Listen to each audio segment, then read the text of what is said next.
Bismillahirrahmanirrahim. Assalamualaikum warahmatullahi wabarakatuh dan salam sejahtera.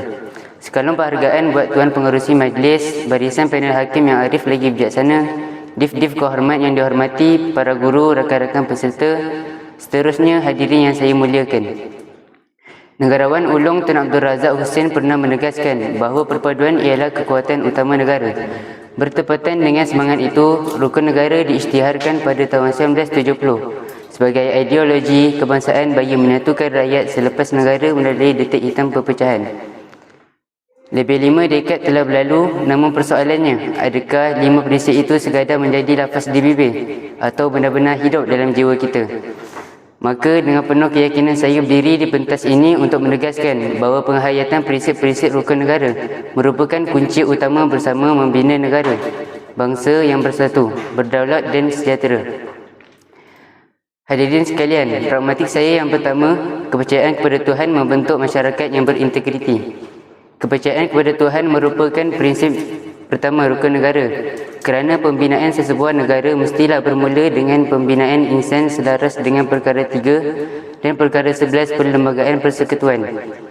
Malaysia mengiktiraf Islam sebagai agama persekutuan di samping menjamin kebebasan sebagai rakyat, setiap rakyat untuk menganut dan mengamalkan agama masing-masing. Peruntukan ini membuktikan bahawa negara kita dibina atas hormat terhadap kepelbagaian kepercayaan. Bagi memperkukuh keharmonian tersebut, berbagai program dialog antara agama dan inisiatif perpaduan terus dilaksanakan oleh Kementerian Perpaduan Negara. Usaha ini bukan sekadar menghimpunkan masyarakat berbilang kaum dan agama, malah menyuburkan persefahaman, toleransi dan saling menghormati dalam sesebuah negara yang kaya dengan kepelbagaian budaya. Dasar perpaduan negara turut meletakkan penghayatan rukun negara sebagai antara asas penting dalam memperkukuh perpaduan nasional. Fakta ini membuktikan bahawa pembentukan masyarakat berintegriti bukan sekadar tanggungjawab individu, bahkan menjadi agenda utama pembangunan negara. Implikasinya, apabila rakyat berpegang teguh pada nilai agama, lahirlah masyarakat yang berakhlak mulia. Hadirin yang saya hormati, pragmatik saya yang kedua, kesetiaan kepada raja dan negara memperkukuh kedaulatan negara bangsa. Institusi raja berperlembagaan merupakan lambang perpaduan dan kesinambungan negara. Selaras dengan perkara 32 Perlembagaan Persekutuan, yang di-Pertuan Agong ialah ketua utama negara yang menaungi seluruh rakyat Malaysia tanpa mengira kaum, agama dan keturunan.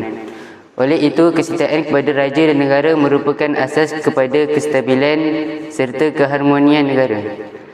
Semangat patriotisme dapat diperterjemahkan melalui penghormatan kepada jalur gemilang, penghayatan lagu negaraku dan penyertaan dalam sambutan Hari Kebangsaan.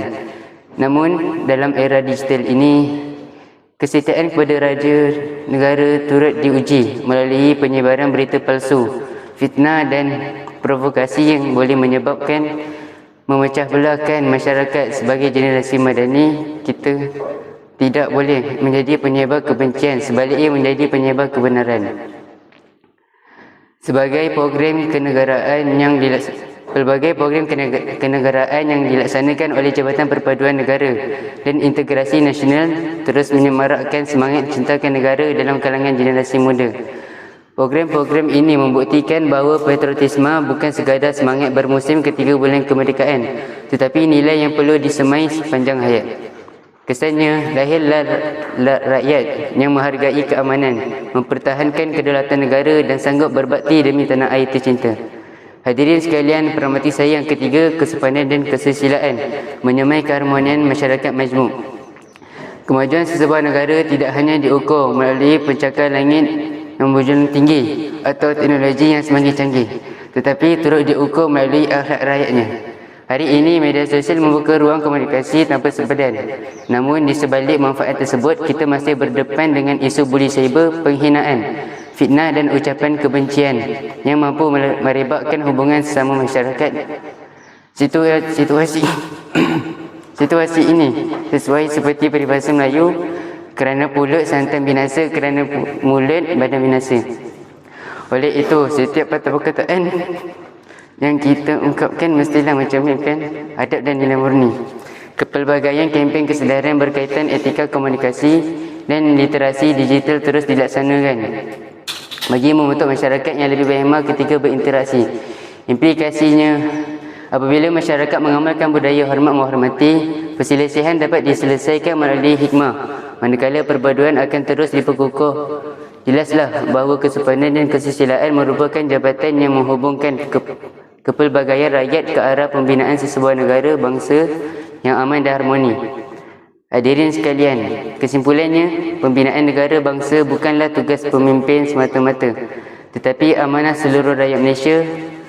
Kepercayaan kepada Tuhan melahirkan rakyat yang berintegriti.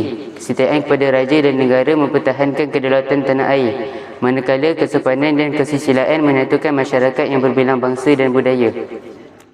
Marilah kita menjadikan rukun negara bukan sekadar ikrar yang dilafazkan pada setiap himpunan, tetapi kompas yang memandu setiap tindakan kita. Andai prinsip-prinsip ini terus subur dalam jiwa rakyat, saya yakin Malaysia bukan sahaja akan dikenali sebagai sebuah negara yang maju, malah sebagai sebuah negara bangsa yang bersatu, berakhlak dan disegani dunia. Sekian, wabillahi taufiq wal hidayah. Wassalamualaikum warahmatullahi wabarakatuh.